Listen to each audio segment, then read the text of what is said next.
Good morning, Facebook. This is Kyle Balzer for PrinceGeorgeMatters.com. We are live this Thursday morning, less than 24 hours after the All Candidates Forum at UNBC. We are now sitting here with Ron Vaillant. He is the People's Party of Canada candidate for the Prince George Peace River Northern Rockies riding, and we're going to get to know him a little bit more this morning. Ron, we really appreciate you taking the time to join us.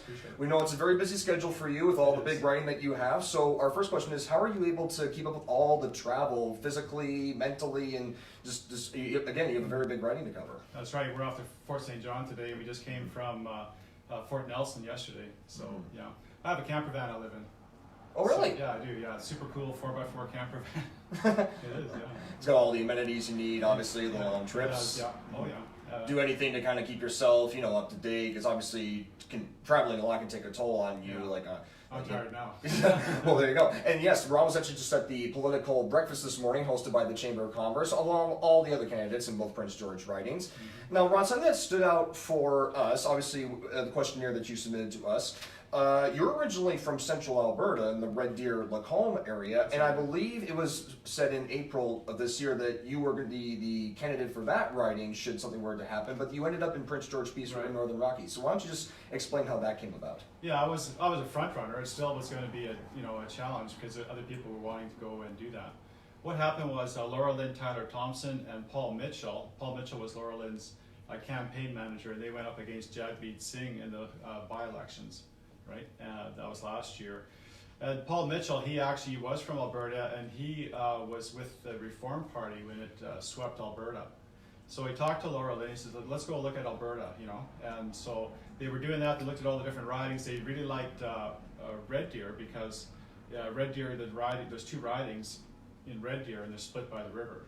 Okay, and then so.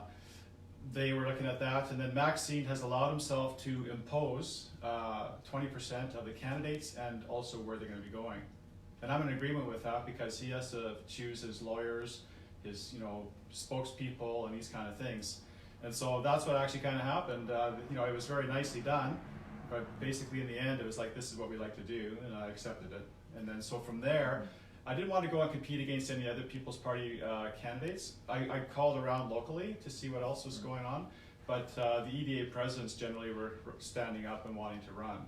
So I didn't want to go and do that. And so I phoned and I found out about this riding here, and this is a perfect riding for me because I love BC. I've been wanting to move to BC for 30 years.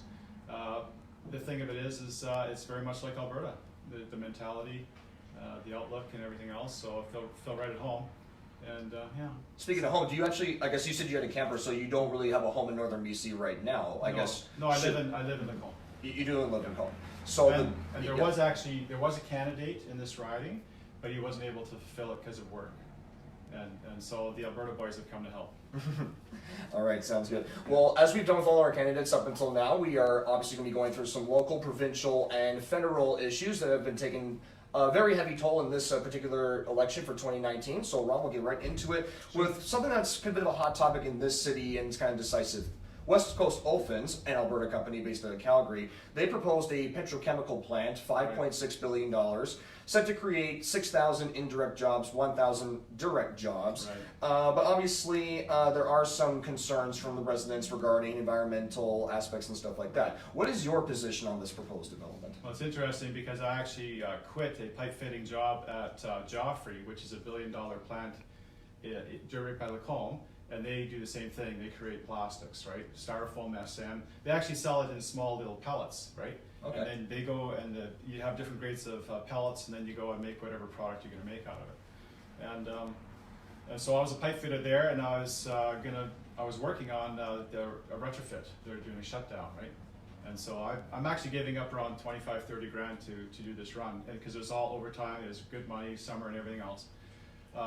But anyhow, so I have experience there. It's an older plant, it's 40 years old, but that plant generates so much money for the county and so many jobs, it's just unbelievable, right? And they're high-paying jobs too, like very good, high-paying jobs. And they're creating important products, Styrofoam SM is used to create energy-efficient homes, right? A lot of people are adding Styrofoam SM on the exterior of a house. I'm also a journeyman carpenter, right? And and they're adding another R10. They use Styrofoam SM underneath floor slabs, right? And all these kind of things. So anyhow, I think in general principle, I think it's best that you can go ahead and do value added, right? There's so much natural gas here. I mean, Fort Nelson, they were saying that they're sitting on 400 years of natural gas. And so we could have 10 plants creating these kind of products. And so it'd be a great boom for the economy and everything else. The only concern that I have is the proximity to the town. Now, I was trying to figure out exactly where that was, because it's supposed to be halfway between here and the airport on 300 acres. So how far would it be, would you say, from this location in kilometers? 3, 4? Roughly, yeah. I mean, okay. the drive is not very long. Let's Yeah. put it at Okay, that. because I heard that they were first going to be doing it 30 kilometers out. Now the 30 kilometers I'm perfectly fine with, because that's no problem. But closer than that, then I would personally have concern. But then this is a new plant compared to the other plants that I've seen, right? So it's new technology, and I don't know all of the engineering, and obviously they've got to figure it out. But like with in Joffrey, the concern that I would have, knowing that scenario, is if the plant ever did blow, right? It would be significant, and it's never happened, and it's been around for 40 years, and safety is tremendous on it too, right? And the safety here would be tremendous. The other thing, that's an older plant, and they do flaring as well. So you might see a 70-foot stack of flame come out of a stack. Yeah. That's the only really emissions that I can see. When you drive up to Joffrey, you see just plumes of like clouds coming up, but that's just steam, because they have to go and cool the water for their processes, right? So if you if this thing goes up and you see a bunch of things going up in the air like a clouds, then it's just steam. So don't worry about that. It's just the flaring. So I think that 40 years ago is a big difference from now. So that would be the only thing. The fact that you could have an explosion, which is very unlikely, or the issue of flaring. But other than that, it's fantastic. We'll turn our attention now to the environment. Obviously, a big topic in this particular election is climate change. We had global climate strikes all over around the world recently. We all know where the People's Party stands on this particular issue. And but again, it's very clear that it's a concern among voters, old and young generation. Sure. Not to mention, Environment Canada has reported a 1.7 degree increase this particular year in climate. So I guess the question we want to know is, why does the People's Party say that climate change isn't a real issue, even though it's scientifically proven? No, we say that climate change is happening. It's just that whether it's man-generated CO2 is causing the climate emergency that's been declared, and we reject that. And so there's many things to look at. I mean, okay, for instance, they talk about in the last 100 years there's been an increase in temperature, 1.5 degrees or whatever it is. Now, you have to make the assumption that the sun is perfectly linear in its output. And then you can derive that you have a 1.5 degree increase or whatever it is. But you can't do that. You can't say that the sun, the fact that the sun only would vary 1 degree over 100 years is absolutely stunning. Because the last time I checked, there's no thermostat on the sun. So right there, the whole premise. And then the thing to ask, okay, this is one thing I learned a long time ago with politicians and these kind of things, is you can't believe what they say. You have to go by what they do and their actions, right? Okay, so you go and see Trudeau flying around with 2 jets, 2 like 737 jets, and he's going on saying that we all have to go ride bicycles or whatever, You got Al Gore doing the same thing. He lives in a mansion that uses 10 times electricity than a normal, person, and who knows how many other houses he gets. Not only all his investments in the carbon capture businesses and all these kinds of things, and David Suzuki and all these guys. I mean, are they actually really living? Elizabeth May, she gets on the same jet with Bob Zimmer. They're flying back and forth all the time. Come on. So, I mean, a real leader is going to actually, if they really believe that it's a dire emergency, they're going to go and live it. So I call BS on it myself. But there was actually a bunch of leaked emails. Go investigate ClimateGate, I would say. There's also 31,000 scientists who don't agree with climate change. So it's not 97% consensus. Where does that 31,000 come from, if I may ask, Ron? You can go look it up on the internet. I don't have it in front of me, but okay. But basically, go investigate that 97% consensus. There's documentaries on that. It's only on a small group of people that's 97% consensus. It's not everywhere, and it's been touted as it's all the scientists in the world, but it's not. Then also, Inconvenient Truth, when Al Gore had that chart that was going to go right off of his screen, and he had to go higher with it or whatever. That Michael Mann of Penn State University, who created that chart, and it's been touted and pushed everywhere.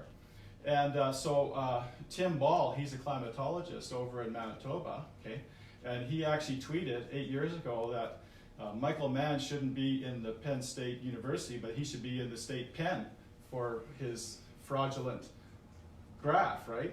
So then Michael Mann goes and sues him. It's been going on for 8 years, and now finally Michael Mann has lost his court case, and the reason he lost is because he wasn't willing to subject his math for his hockey stick chart to the court. You know, so what's with that? But here, I'll read you some quotes, okay, real quick. Isn't the only hope for the planet that the industrialized civilization collapse? Isn't it our responsibility to bring that about? That's Maurice Strong, the founder of the UN Environmental Program. Current lifestyles and consumption patterns are of the affluent middle class, involving high meat intake, use of fossil fuels, appliances, air conditioning, and suburban housing are not sustainable. Again, Maurice Strong. In searching for a new enemy to unite us, we came up with the idea that pollution, the threat of global warming, water shortages, famine, and the like would fit the bill. Club of Rome, first global revolution. I'll just read a few more here. We have to, okay, I think this is one of the leaked emails, this one. We need to get some broad-based support to capture the public's imagination, so that we have to offer up scary scenarios, make simplified dramatic statements, and make little mention of any doubts. Each of us has to decide what the right balance is between being effective and being honest. That's Stefan Schneider, Stanford professor of climatology, lead author of many IPCC reports. And I'll just do one more here. Okay, the only way to get our society to truly change is to frighten people with the possibility of a catastrophe. Emeritus Professor Daniel Boken. So I would say, and I've done my research, go and look at other contrarian views on the topic, right? And just don't believe the rhetoric. Okay, well on that note, let's switch gears then on that note. The opioid crisis, obviously not slowing down. We see it right here in Prince George's in our local businesses and outside our city, as well as I'm sure you've seen in your writing as well. What steps, if you're elected MP, what steps would you take to address this crisis, and what do you think can be done about it? Well, we don't have a party platform on it, for one thing, but I do see it as a grave concern. I was at a soup kitchen this last year, and a lot of drug addicts and stuff there, right? And then all of a sudden a guy comes in, he's freaking out, he wants to get one of the kits that they use, you know, for opioids. I forget the name of it. And that's what you do, you inject, you know, so many injections for, you know, type of different kinds of opioids. Well, anyhow, there was a guy who was outside, he was an oil patch guy, looked like he had a service truck, and he was right directly across the door from us, and he looked like he was gonna die. And these guys are rifling in needle after needle. It took about 5 or 6 needles for him to pop out of it. But that guy, if he would have actually been a block or two away, he would have been dead, you know, for sure. So this is a great concern, and I know other people who've been, you know, like this fentanyl and carfentanil is the real issues, right? And a lot of it's coming from China. So we need to go ahead and start looking at how we can go ahead and stem the tide from these things coming in, for one, right? I think also a good thing to do is education. Like, I mean, if people can be educated, this, you know, what are the consequences? Because a lot of people, young guys or girls or whatever, they'll end up dying from this, and they just try something and they don't really realize the ramifications of what's out there. And so to have people maybe come into the schools or even have videos, you make a video and show people who've gone through these things and what the deal is. Because if you're educated, you can say, well, no, I'm not going to do that. It's just too risky. And those kind of things. So it's a big problem. I don't know. It's so anyhow, that's kind of where that sits. I would push for education. I think that's the number one thing, and then also looking at China and talking to them and also trying to see what we can do. The thing is that it comes through the mail. You know, you can go ahead and just mail order it. You know, and so how do you stop that? It's a very difficult problem. As I'm sure you've seen across your writing, obviously there's a lot of curtailments and mill closures in the forestry industry that has affected a lot of jobs and a lot of production, obviously, in the northern BC region and across BC as well. The provincial government has committed $69 million to try to help the issue, albeit through rural dividend funds, but the federal government hasn't yet acted upon it. Right. What would the People's Party do in this situation, and how would you as an elected MP represent the forestry communities in the Prince George Peace River Northern Rockies? Right. Okay, well basically number one is we would want to renegotiate the deal with the softwood lumber. Softwood lumber. Okay, Yeah. so when Trump was dealing with Canada, I don't know if you heard him say several times that Canada is charging a 300% tariff on milk. Okay, and that has to do with our supply management and our dairy cartel. And so this is kind of like a communist type system where certain producers are given quotas of what they can produce, right? And it actually doubles the price of what the product is for us. Same with milk, poultry, it's milk, poultry, and eggs.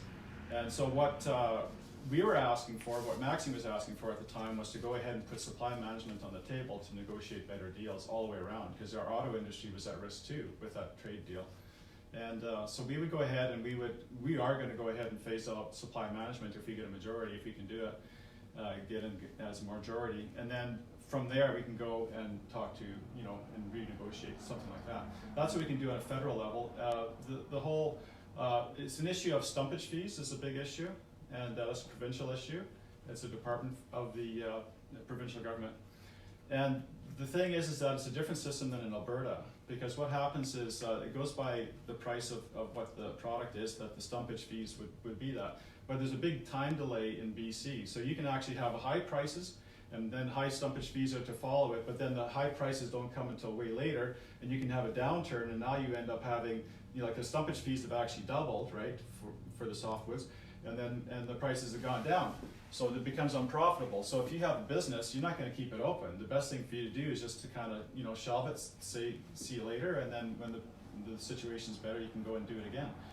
But in Alberta, the way they do it is it's very tied directly, in real time almost, So as the prices go up, the stumpage goes up, and it's all tied together. And so you don't end up with that kind of problem. And I would want to be able to negotiate with the BC government and say, well, let's maybe look at a different system here, because it's just causing too much, wreckage in these communities, right? You visited a number of those communities. Have you talked to anybody who has been laid off from the forestry industry? Have you talked to any forestry workers? What stories have you been hearing from these? Well, I mean, they're just being decimated. Mackenzie, they just got 400 people laid off, right? And yeah, they're very concerned. But it's not just that issue. It's another big issue is the whole thing with Caribou Recovery. Have you heard of it? Of course. Okay, Caribou Recovery. I mean, so this is from the federal government, and there's an agreement, right? There's an agreement between the federal government, the BC government, West Moberly, and the Saulteaux Aboriginal bands in having over 1 million acres of land, and it could be 3 times that from what people have been telling me, in order to preserve a few thousand caribou, right? That's a huge, vast amount of, all the way down to McBride even, So and the whole premise is that you have to protect the caribou habitat to protect the species, to regrow the species or whatever into it. And it actually, within that agreement, it says to bring it up to numbers for ancestral Aboriginal harvesting activities. So what does that have to do with preserving caribou? They threw that in there. And actually within there, they talk about, okay, I don't know if I'm going to jump that far ahead yet. So anyhow, the thing is that they're not talking about the real issues that kill caribou. Like the guys in Mackenzie were saying, when the caribou cross back and forth over the lake, they've seen 60 drop dead because one will fall in, the ice will break, and they'll fall in, and they're like sheep, they just keep on falling in. They also say that the herd is inbred. They're not really migrating and going with other herds. Maybe it's, for those guys who are into Darwinism, maybe this is just a culling, because there are inbred, But anyhow, that's not, there's a wolf population. I mean, the farmers around here, they're losing all kinds of animals, the livestock, to wolves. The wolves have to be culled, simple as that. And the wolf population is going after the caribou. You got the hunters. I talked to a guy in Mackenzie, he says that we're not allowed to hunt grizzly bear, and the grizzly bears are going after the caribou. So, and really for the habitat, it makes no sense. If you're gonna go ahead and drill a well, it's not gonna kill a caribou. The caribou will just move away. And the caribou are only in certain small sections. They're not over a whole 1 million acres. So it's just really a land grab is what it is. And it's very interesting that in that agreement, if I can just pull it up here real quick, it says something that's really bizarre, because what does this have to do actually with preserving caribou? And it actually goes into a far greater issue, and I'll just read it to you here real quick. Okay, whereas British Columbia and Canada are committed to fully adopting and implementing the United Nations Declarations on the Rights of Indigenous Peoples and and the calls to action from the Truth and Reconciliation Commission of Canada. Okay, so in UNDRIP, I was given this. This is UNDRIP right here, and I'll tell you something that Article 26, and I'll be finished. Try to keep this moving a little bit. Yeah, I will. Indigenous peoples have the rights to the lands, territories, and resources for which they have traditionally owned, occupied, or otherwise used. Okay, so it's very open-ended. And anyhow, I made a video on this. It's on my YouTube channel. I recommend everyone go and see it. Go and search Ron Vaillant, or you can go PPC and then a space and Ron V. It's absolutely critical that everyone watches this video, and watch Agenda 21 video also.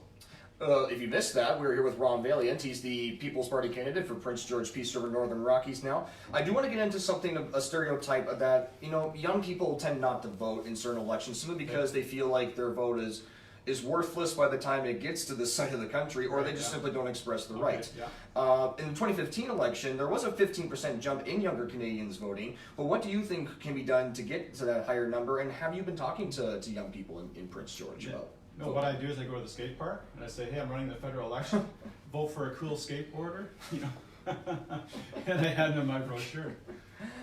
You know, like, I mean, I think the thing is to communicate with them and to talk to them and educate them on the process, right? And yeah, I don't know. You also said in your questionnaire, Ron, if I may, that you haven't had a TV for 35 years. I what? You said you haven't had owned a TV in 35 years. Well, there was one set time that I did have a TV during that time. It actually during 9/11, my buddy phones me up and says, "Hey man, you gotta look at this thing on the TV." And my fuzzy screen, I could see the Twin Towers. You know. Well, did you even watch your party leader, Maxime Bernier? It was on TV on Monday in the All Leaders debate. Did you get a chance to watch that even? Yeah, that's on my phone.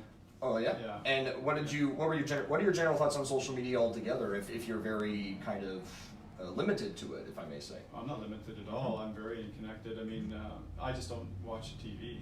You know, I have to sit down and watch TV. I'd go and see TV actually when I go to my mom's house and visit my parents. Right?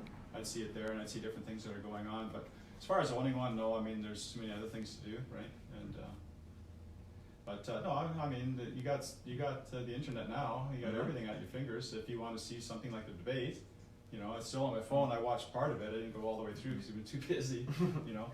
But yeah. So I guess let's lead into the question then. If you watched Maxime Bernier on the debate, I guess what do you think was his biggest strength or weakness even on the debate?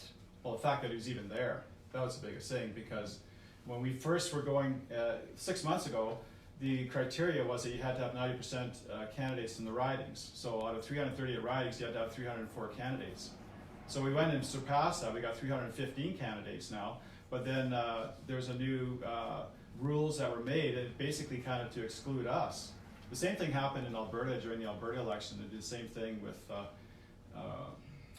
party. I'm trying to think of what it is. But yeah, there was new rules made that excluded, you know, a person, and yeah, so it's not very fair. It's kind of a big filter.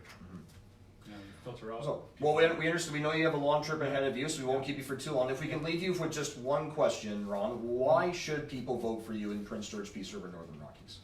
Well, the whole thing is that I mean, I'm the only person who's talking about the Caribou Recovery.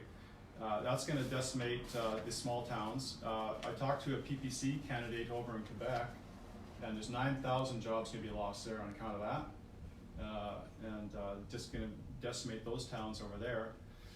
So you know, if you want to be able to save your backcountry and have access to it, if you want to be able to save your small towns, if you don't want UNDRIP to go through, then you know, People's Party of Canada. I mean, I'm the only one doing it, probably in Canada even, who put up a video on the topic.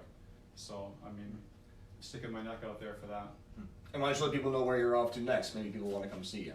Well, we're going to be taking off over to Fort St. John right away today. Should be a beautiful drive for you. The sun's out. Oh yeah, but it's long. Hopefully you got winter tires on your car still, because obviously you don't want any slippery roads. Ron, we really appreciate you taking your time with us this morning. Appreciate it. Thank you very much. That's Ron Vaillant. He's the People's Party candidate for Prince George, Peace River, Northern Rockies. This is Kyle Balzer signing off for PrinceGeorgeMatters.com.